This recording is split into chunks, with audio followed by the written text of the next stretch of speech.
Hello. Welcome back to another episode. Welcome to Women's History Month. So, there's a couple things I want to chat about. First of all, in the spirit of being real, I'm just laughing at myself because as I'm recording this, I am sitting on my bedroom floor with my computer like propped up and a light here and this camera. And I've got, if you're watching the video, I've got this like light streaming in from my window. So I have this nice little glow coming out of my head on the wall. And yeah, here is just your reminder that progress over perfection. I have had to embrace this so much over the last year. And you've probably, if you've watched the podcast recordings, I'm always sitting in different spots because, again, if you've listened, you already know. If you're a new listener, we have redone our entire house over the last year it is fun now. It wasn't for fun reasons of why we had to redo our entire house, but it's fun now. We're getting to see it. So my office, I work from home and I had this beautiful office and we had to redo the whole thing. And it's still under construction because it's just not the number one priority. Obviously getting like bathrooms and kitchens and all of that was the biggest priority. So my office is still under construction. It's going to be a priority hopefully soon. And so there's always stuff in the background and we're switching out light switches. So I was getting ready to hop on and record this episode to come out. And I just could not find anywhere in my office to have a decent background. So I'm just being totally real with you because sometimes we can look and see. I know it's been really eye-opening for me when people that I look up to, podcasters or speakers or people who run businesses, and they show you sort of a behind the scenes. They're like, oh, you might be seeing this, but here's what's going on behind the scenes. So I'm just letting you know what the behind the scenes is. Because right now I just have a wall behind me, but I'm sitting on the floor with my computer propped up, holding on to my microphone, and really excited for the day that my office is ready to go and we can re-recording. And sometimes I record in Jake's office, which has a nice little microphone setup and all the things. So that's a little sidebar just to keep it real with you, because I also think, talking about Women's History Month, this does bring up for me just this idea of this facade that people can put on, especially women, around everything being perfect, everything's great. And so I'm just, part of my brand is always to be real and authentic and just say, hey, behind the scenes, sometimes there's lots of things going on, but we do what we need to do. And also, I don't know, maybe this episode is just going to be Julie's scattered brain, and that's just what it is for today. But also doing what you said you're going to do. So my word this year was commit. And so let me just tell you, I wanted to make so many excuses this morning. My assistant was like, hey, Julie, here's what we need, some solo episodes from you. I'm like, okay, got it. Well, I was planning to go to Jake's office and I didn't. And so I was like, oh, I'm going to be home. You know what? I'm going to do emails, or I'm going to do other things. And I had a lot of excuses for why I wasn't going to try and record a podcast today, because it wasn't going to be perfect. I wasn't going to have a good setup. And then I had to remember that done is better than perfect. This thing looming over my head of me needing to make sure I meet this timeline for the podcast. So this is what we're doing. And all of that, I think, really does fit in. So I wanted to talk about Women's History Month, because when this episode comes out, we're going to be launching into Women's History Month.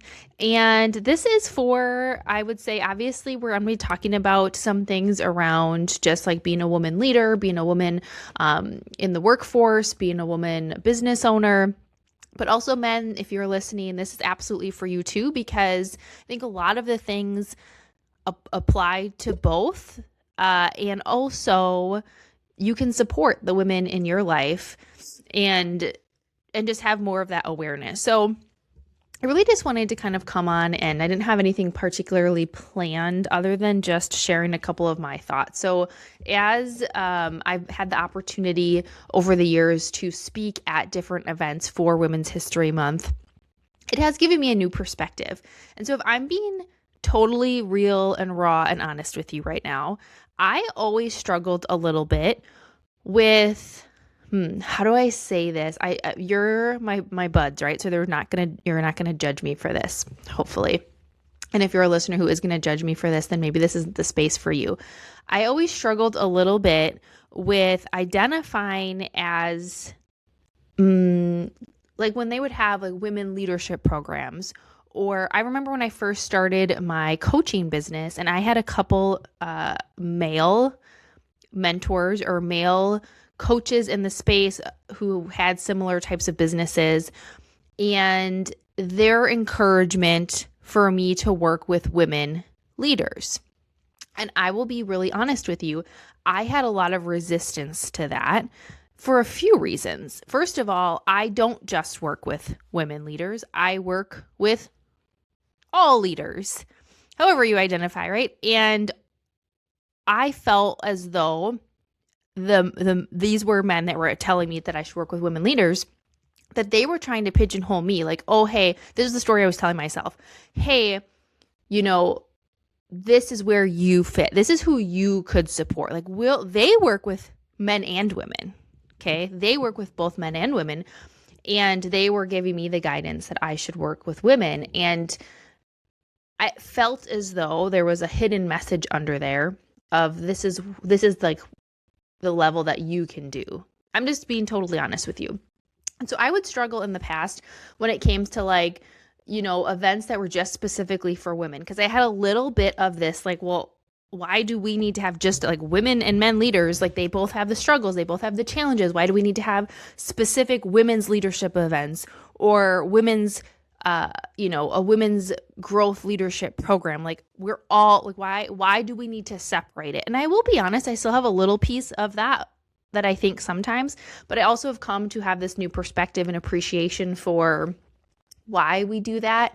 And also just this acknowledgement that men and women go through different challenges in leadership. And of course, when we think of throughout history, and I'm not going to pretend to be the expert on all of the women's history and all of the movements for things, but obviously we all know that women have different and unique challenges in the workplace when it comes to still, when we look at how many men are in the C-suite level, when we look at pay disparities, like there are still very much that part of the story.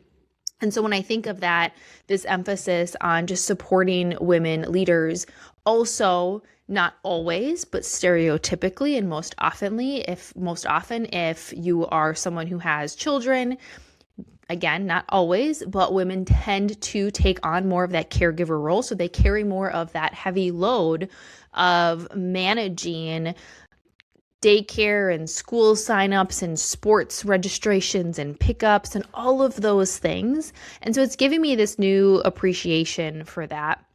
And so I think with that said, it's a good conversation to have for not only women, but for men, and how they can support and also how women can support. And it's actually been really interesting too, because my husband and I are taking this like couples course. It's called Relate Well, through our church. Actually, we took it previously and we decided to sign up again. And there's really interesting conversations in there when we talk about the different needs that like women and men have, but also not just women and men blanket statement. Like, you all individually take this assessment where it talks about what needs you have. And there's things around having security, comfort, encouragement, appreciation. Like, there's all these different things, and you rank it, and then you compare what are your top care needs and what are your partner's top care needs, and what are your lowest. So there's been a really interesting conversation that's come out in those discussions around just, for example, we were talking about a lot of the men in the room, their comfort is like physical touch. Like if you put your hand on their shoulder or something like that. For a lot of the women, it was actually lower. And there's a lot of reasons that this could be.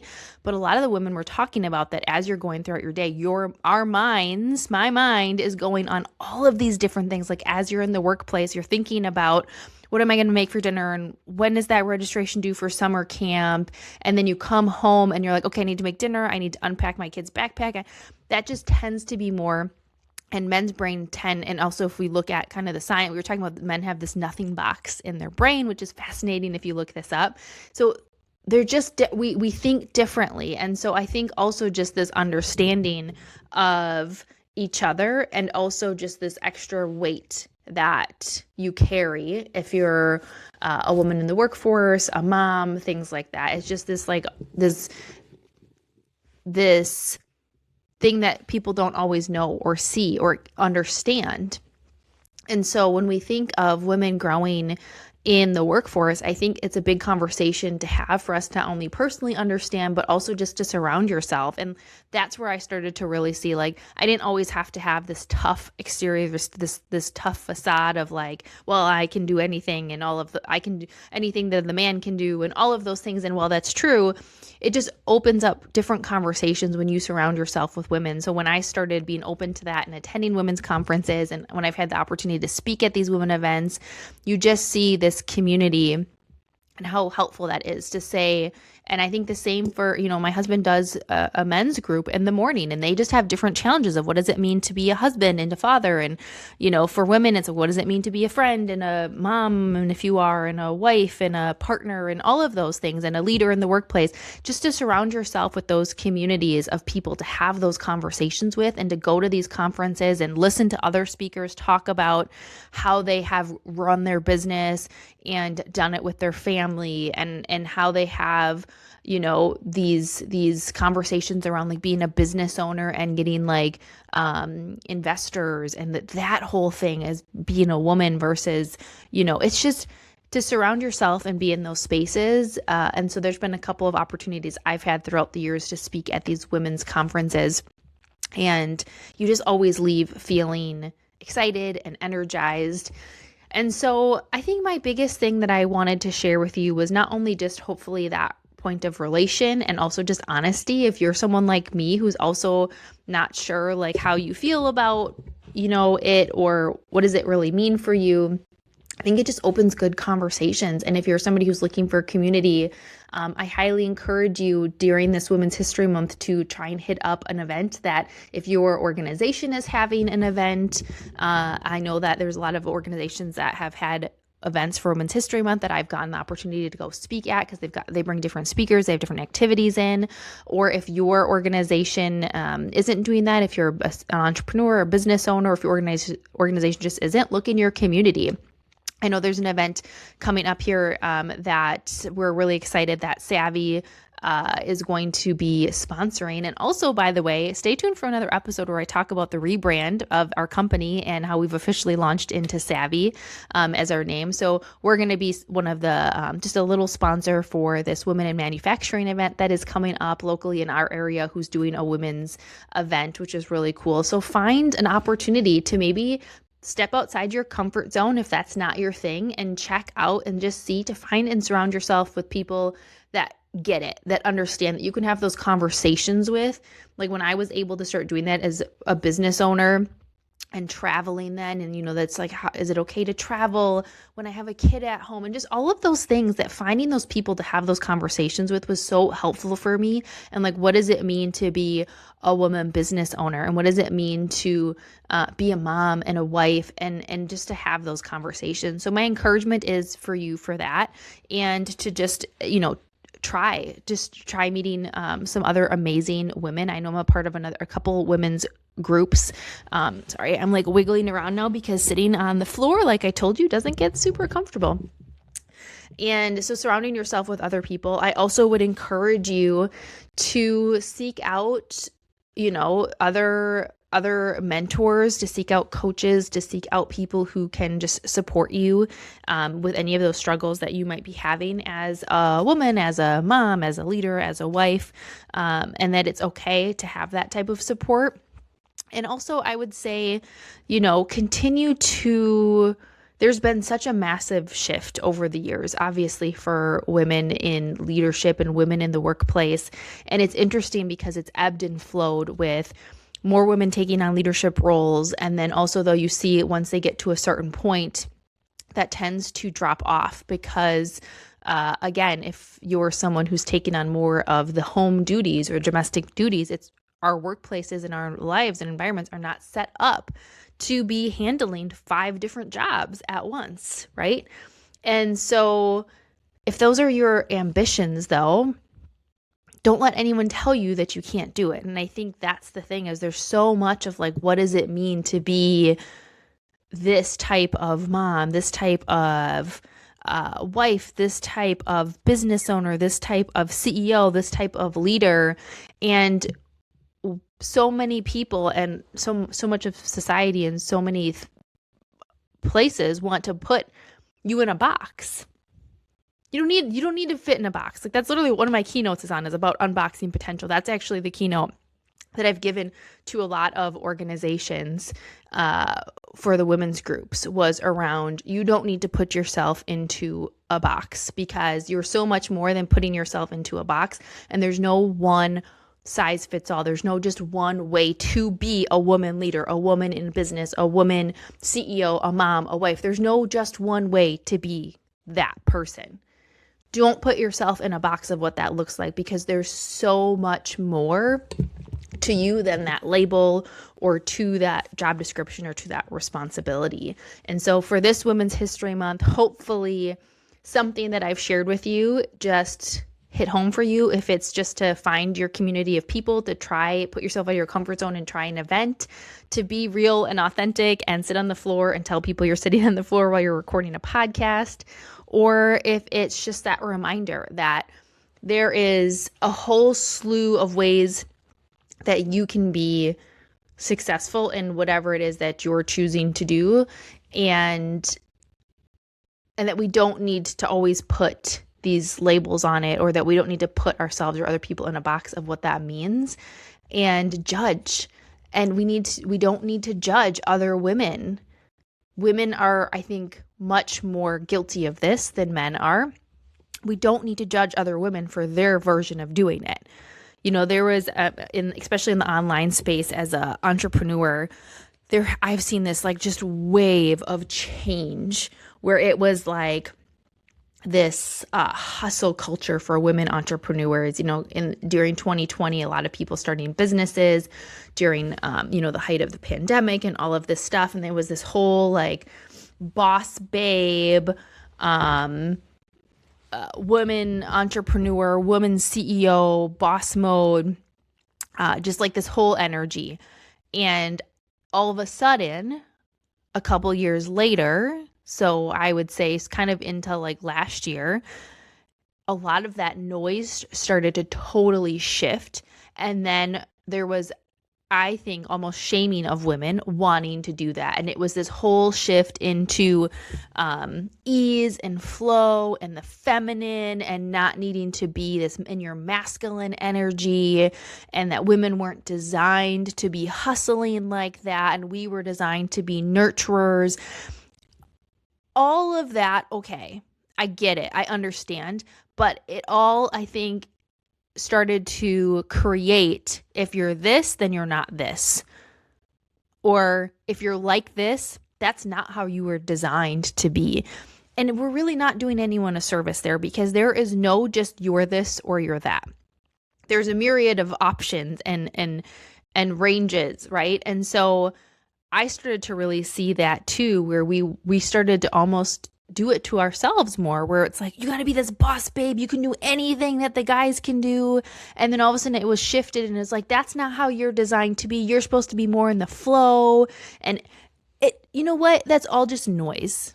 It's all just noise. And I even for a minute was like, am I not doing this right? Am I not supposed to be so scheduled? Am I supposed to be more in the flow? Just, if that's you, and if you have felt that way, like just stop listening to that noise. Stop looking at that noise. Don't let other people tell you, because again, it's always a range. It's never this or this or this, but this. There can be and. There's so much power and space in the and. Like I can be this and this. I can be this and this. And so that's my reminder for you today, if you're listening, is just whatever works for you. Like honestly, whatever works for you. And one day it might be one thing, and one day it might be another thing. So hopefully this message hit home for you, and my just like chatting with a friend here on the screen while sitting on the floor while drinking my cold brew, which was really good. And hopefully that message hit home for you. If you are an organization that's listening, if you're a leader in an organization that's listening to this message, hopefully that hit home for you, but also for your leaders to realize we can't put people in a box. The men in your organization, the women in your organization, however anyone identifies with that, we can't put people in a box just based on that, but we can support and encourage and be there and cultivate cultures that embraces all of it, all of people's dynamics, all of the way that people define themselves, all the way that people identify of who they are and how they need to work best. And we can do that by supporting people and meeting them where they are. So in this Women's History Month, remember, don't let anybody tell you what's right or wrong for you, what you should or shouldn't be doing, because that's what you get to have a say in. And let's support the people in our lives, the women in our lives, and be that comfort and that safety zone for them to just come as they are and share what's going on for themselves.